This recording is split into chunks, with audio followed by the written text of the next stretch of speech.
हाँ जमीक समस्त को गुड इवनिंग समस्त गुड इवनिंग। आज आम कि एंडुरेंस विषय सम्यक धारणा ना छोट क्लास टी बाकी सम्यक धारणा ना आम एंडुरेंस विषय बाकी एंडुरेंस क्या कहवा ना से कहला ability to keep on doing exercise under the condition of fatigue. किछि बुझा पूर्व आप देखो जो आप फैटिग लिखाई कौन लिखाई ना फैटिग लिखाई जदि फैटिग लिखाला ताल आप डायरेक्ट चल जाए ये किसी खेल करुच्ची एंडुरेंस सागर किसी संपर्क अच्छी तेणुक एंडुरेंस कथाटा ये किसी कहूँ। ओके अच्छा तेणुक आम गोटे जब कथा को जीवा कथा आसला कौन ना माने जेकोसी गोटे एक्टिविटीज बा एक्सरसाइज करुँच आम कौन करें थकापण रही थका स्थिति थका थका थका स्थिति स्थिति रहिले आम कौन करुँच ना थका स्थिति रहिले आम कौन करुँच आम न थकिकी आम से कामटी को कंटिन्यूअसली जारी रखी कहते under the condition of fatigue माने थकापण आम काम जारी रखी टास्क न कंप्लीट है पर्यटन आम रेस्ट नौ ना सहीटा कहते कौन ना एंडुरेंस। आपन को धरनीय आपंकर दौड़ार अच्छी धरनीय यहाँ सपोज धरनीय 10 किलोमीटर 8 किलोमीटर पहुँचिकी आप बॉडी कहला पारे आप बॉडी भी जो जन किए कहे ना ना हम हम हम चल चल चल यही जो जोशटा को कौन कहते एंडुरेंस कहते है एंडु कहते। ओके अच्छा बर्तमान आम देखा एंडुरेंस हूँ टाइप्स हूँ दुई प्रकार गोटे हूँ कौन नेचर ऑफ एक्टिविटीज गोटे हूँ ड्यूरेशन ऑफ एक्टिविटीज गोटे कौन नेचर ऑफ एक्टिविटीज आ गोटे हूँ ड्यूरेशन ऑफ एक्टिविटीज। आम बर्तमान स्टोरी को किसी जब जीवा आम प्रथम आम कथा हूँ कौन नेचर ऑफ एक्टिविटीज प्रथम देखा नेचर ऑफ एक्टिविटीज है। अच्छा प्राकृतिक हिसाब से देख प्राकृतिक हिसाब से प्रथम कथा हूँ नेचर ऑफ एक्टिविटीज आसला कौन ना general activities specific activities general activities और स्पेसिफिक एक्टिविटीज रे आम देखा प्रथम कौन ना जनरल कौन आ स्पेसिफिक कौन देख प्रथम जनरल अर्थ देख जनरल स्पेसिफिक गोटे उदाहरण एक बार बुझीज आप धरनीय राम राम रामर कौन है ना घर छात पड़ुची कौन पड़ुची घर छात आज पड़ुची। अच्छा घर छात पड़ुची सकाळु से राम उठिकी रड फड़ सब इच्छा एटा आने सेटा आने सेटा आने एटा आने पूरी करे एटा करे सेटा चलची। अच्छा राम आज राम कौन करची ना टोटाल सीढ़ी रे केते थर चढ़ी टोटाल सीढ़ी रे स्टेयर रे केते थर चढ़ी ना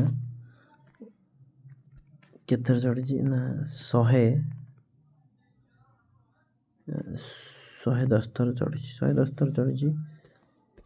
पुणी आसंता काली राम आसंता काली कौन करछि ना से सीढ़ी केते थर चढ़ला टोटाल चढ़ला नहीं नहले 12 थर चढ़ला 14 थर चढ़ला तेणुक मो कहवा कथा आपण। अच्छा आउ सेम कथा गत काली कौन गत काली राम 4 खंड 4 पीस रुटी खाइथिला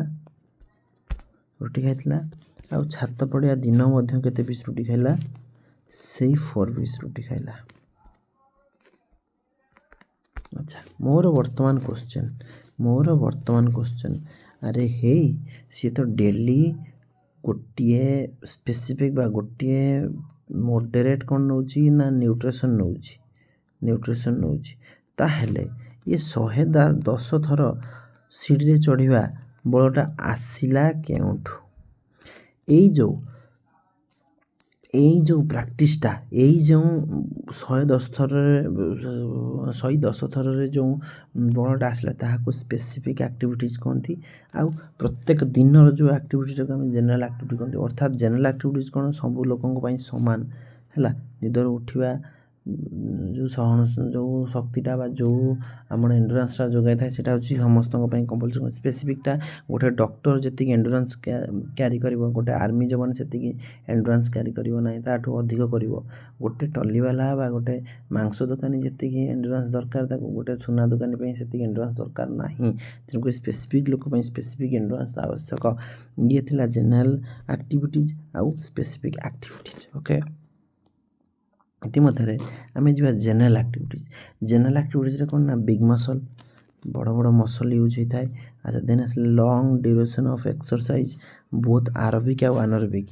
ବୋଥ୍ ଆରୋବିକ୍ ଆଉ ଆନାରୋବିକ୍ ହେଉଛି ଜେନେରାଲରେ ଯିବ ହେଲା। ଆଚ୍ଛା, ତାପରେ high and low intensity. High intensity କ'ଣ, ତୀବ୍ରତା ଉଚ୍ଚ ଥାଇପାରେ, ମାନେ ଲୋ ତୀବ୍ରତା ଥାଇପାରେ। ସମସ୍ତଙ୍କ କଥା ସିଏ ଜେନେରାଲରେ କହୁଛି। ଦ୍ୱିତୀୟ କଥା ହେଉଛି ସ୍ପେସିଫିକ୍ରେ କ'ଣ, different game different endurance, different ଲୋକ ପାଇଁ ଡିଫରେଣ୍ଟ ଏଣ୍ଡୁରାନ୍ସ, ଏହା ହେଉଛି ଆପଣଙ୍କର ସ୍ପେସିଫିକ୍ ଏଣ୍ଡୁରାନ୍ସ। ଓକେ, ତାପରେ ଆମେ ଯଦି ଡ୍ୟୁରେସନ୍ ଅଫ୍ ଆକ୍ଟିଭିଟିଜ୍ରେ ଆମେ ଦେଖିବା, ନ ବୁଝିପାରିଲେ ଆପଣମାନେ ମୋତେ କଣ୍ଟାକ୍ଟ କରିପାରିବେ।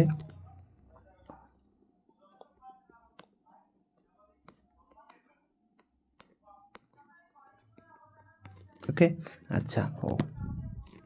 ଆଚ୍ଛା, ବର୍ତ୍ତମାନ କ'ଣ ହେଲା ନା ଡ୍ୟୁରେସନ୍ ଅଫ୍ ଆକ୍ଟିଭିଟିଜ୍ କ'ଣ ଲେଖିଲା ନା ଡ୍ୟୁରେସନ୍ ଅଫ୍ ଆକ୍ଟିଭିଟିଜ୍ କ'ଣ ଲେଖିଲା ନା duration of activities. Okay, duration of activities ଲେଖିଲା। ଓକେ, ହଉ। আচ্ছা, କ'ଣ ଲେଖିଲା ନା duration of activities. Duration of activities କ'ଣ ନା duration of duration of activities ଦେଖ, ପ୍ରଥମେ ଆସିଲା ସ୍ପିଡ୍ ଏଣ୍ଡୁରାନ୍ସ। ସ୍ପିଡ୍ ଏଣ୍ଡୁରାନ୍ସ ଯେଉଁଟା, ସେ ଏଣ୍ଡୁରାନ୍ସଟା କେତେ ସମୟ ଭିତରେ ହେଇଥାଏ ନା ଶୂନରୁ କେତେ ନା ଶୂନରୁ 45 ସେକେଣ୍ଡ।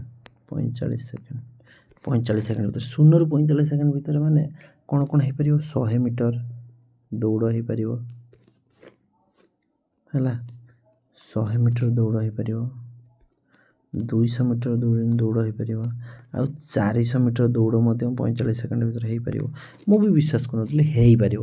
ତା'ର କାରଣ କ'ଣ, ଦେଖନ୍ତୁ ଆପଣଙ୍କ ସାମ୍ନାରେ, ଆଖି ସାମ୍ନାରେ ମୁଁ ଥୋଇଛି 400 ମିଟର ଦୌଡ଼ର ଗୋଟେ ରେକର୍ଡ଼। ଏଇଟା ଦେଖନ୍ତୁ, the current men's 400 metre world record କିଏ 43.3 ସେକେଣ୍ଡରେ କିଏ ପାରିଥିଲେ ନା set by Wayde van Niekerk of South Africa 2016 he broke. ସିଏ ଭାଙ୍ଗିଥିଲେ ମାଇକେଲ କାର ଗୋଟେ ରେକର୍ଡ଼। ତେଣୁକରି ସାଉଥ ଆଫ୍ରିକାର ଇଏ ବ୍ୟକ୍ତି, ଏ ସାର୍ ଜଣକ କ'ଣ କରିଥିଲେ ନା 400 ମିଟର ଦୌଡ଼କୁ କେତେ ସେକେଣ୍ଡରେ ନା 43.303 ସେକେଣ୍ଡରେ କମ୍ପ୍ଲିଟ୍ କରିଥିଲେ ହେଲା। ତେଣୁକରି ଏ ଜିନିଷକୁ ମଧ୍ୟ ଆପଣ ମନେ ରଖିବାକୁ ପଡ଼ିବ। ଓକେ, ଆଚ୍ଛା ହଉ। ଦେନ୍ ଆସିଲା ଆମେ ବର୍ତ୍ତମାନ ଦେଖିବା ଦେଖ ସ୍ପିଡ୍ ଏଣ୍ଡୁରାନ୍ସ ଗଲା। ତାପରେ ଦେଖିବା ଆମେ କ'ଣ short term endurance. Short term endurance ଆମେ କାହାକୁ କହିବା ନା ଯେଉଁ ଏଣ୍ଡୁରାନ୍ସରେ ଆପଣମାନଙ୍କର କ'ଣ ରହିବ ନା 45 ସେକେଣ୍ଡରୁ 2 ମିନିଟ୍ ଭିତରେ ଯେଉଁ ସବୁ ଏକ୍ସରସାଇଜ୍ ରହିବ ବା ଯେଉଁ ସବୁ ଇଭେଣ୍ଟ ରହିବ, 45 ସେକେଣ୍ଡରୁ 2 ମିନିଟ୍ ଭିତରେ କ'ଣ ନା 800 ମିଟର ରହିପାରିବ। 45 ସେକେଣ୍ଡରୁ 2 ମିନିଟ୍ ଭିତରେ କ'ଣ ରହିପାରିବ 800 ମିଟର। ତାପରେ ଆସିଲା କ'ଣ ମିଡିଲ୍ ଟର୍ମ ଏଣ୍ଡୁରାନ୍ସ। କ'ଣ ନା ମିଡିଲ୍ ଟର୍ମ ଏଣ୍ଡୁରାନ୍ସ 2 ମିନିଟ୍ରୁ କେତେ ରହିପାରିବ ନା 2 ମିନିଟ୍ରୁ ଆପଣଙ୍କର କେତେ ରହିପାରିବ ନା 11 ମିନିଟ୍। 2 ମିନିଟ୍ରୁ 11 ମିନିଟ୍, ଯେଉଁଟାକି ଆପଣଙ୍କର 2000 ମିଟର 3000 ମିଟର, ଯେଉଁଟାକି ଷ୍ଟିପଲ୍ ଚେସ୍ ଆପଣଙ୍କର ରହିପାରିବ। ଆଚ୍ଛା, ତାପରେ ଲଙ୍ଗ୍ ଟର୍ମ ଏଣ୍ଡୁରାନ୍ସ ଆପଣଙ୍କର କ'ଣ 11 ମିନିଟ୍ ଏବଂ ଏଭବରେ, ଯେଉଁଟାକି ଆପଣଙ୍କର କ'ଣ ହେବ ନା ମାରାଥନ୍ ହେଇପାରିବ। ମାରାଥନ୍ ହେଇପାରିବ। ଯେଉଁଟାକି ଆପଣଙ୍କର 42 କେତେ ଗୋଟେ ମାଇଲ୍ ଅଛି, ସେ ଦେଖିବା ଫ୍ୟୁଚରରେ। ଓକେ, ଆଚ୍ଛା, ଇଏ ଥିଲା ଆପଣଙ୍କର ଆଜିର କ୍ଲାସ୍। ତେଣୁକରି ଜଷ୍ଟ 9 ମିନିଟ୍ର କ୍ଲାସ୍ ଗୋଟେ। ସମସ୍ତଙ୍କୁ ଥ୍ୟାଙ୍କ ୟୁ, ଧନ୍ୟବାଦ।